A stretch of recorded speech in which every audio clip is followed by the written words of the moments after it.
Hello friends, if you are searching how to use quiet mode on Instagram, so try this method. Today in this video, we are going to tell you how you can use quiet mode on Instagram. Only in some easy steps, all steps you can see on your screen. So let's get started. Launch the Instagram app on your phone or tablet. Select your profile icon in the lower right corner of the screen.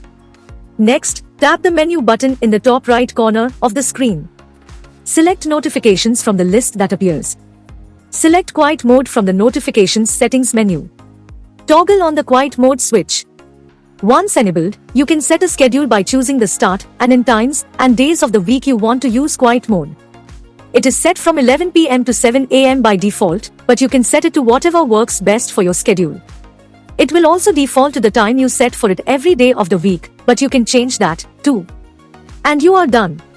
Only by using this method, you can easily use quiet mode on Instagram.